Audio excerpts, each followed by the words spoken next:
One easy way to look at the GPM and RPM at the inside the 7-inch for the cleanout run is to just model it using the drilling interval for the 6 and an 1/8 inch hole or whatever size hole you're drilling. So in this case, I'll double click on the drilling run. I'll go to trip. Now I'll just move the string up to inside the casing, the 7-inch. From here, I can specify an RPM. I'll say run speed 0, assuming that I'm stationary and circulating. And in here, I've just assumed the 300 GPM flow rate. So here I can go and look at ECD at the bit here or standpipe pressure. In this case, I probably need to modify my drill string because it's assuming some pretty high pressure loss here.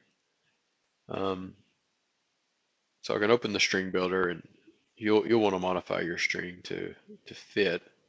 A couple of things to watch for is by default, ERA assumes some fixed pressure loss because it doesn't know what flow restrictors you may have in the string. So typically you can delete this if you have a good idea of your string and the associated pressure drops. There's a similar pressure drop that's assumed for the bit. So you can set this to 0 and set your TFA for your bit here.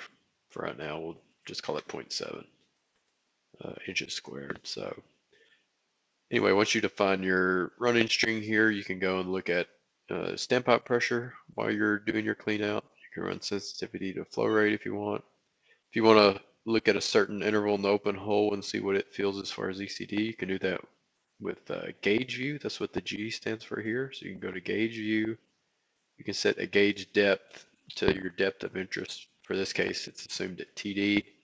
And so it's saying, okay, for different flow rates, when the bit is here, what is TD feeling? So when our bit's here, in our case, at what's about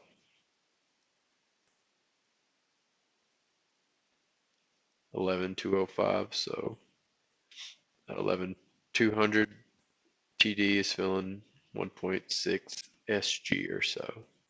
So that can kind of help you determine how much flow rate you can get, assuming you don't have a packer set and the open hole is exposed to any pressures there.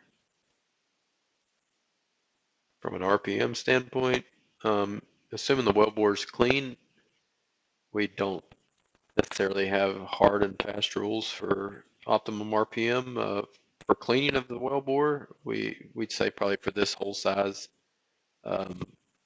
this is assuming 4-inch drill pipe inside 7-inch casing. You could probably get away with 60 to 80 RPM for optimal cleaning, and then depending on where your top of 7-inch liner and this bigger annulus here, if it's in high angle hole, then you may need more RPM to effectively clean that out. So probably at least 120 if this is high angle. So those are kind of rules of thumb.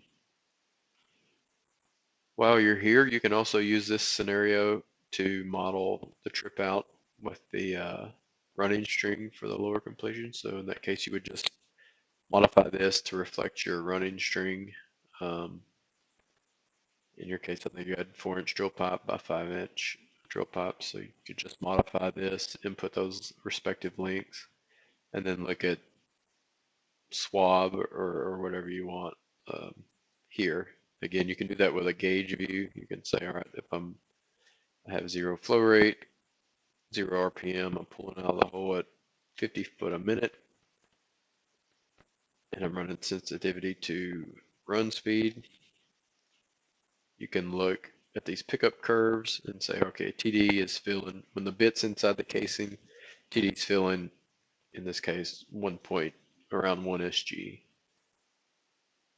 Obviously, that depends on your fluid, which can be input here. Input your density. You can pick a standard fluid from the library to get close to the type of fluid you're using, and then put in surface band 35 readings to correctly model the rheology.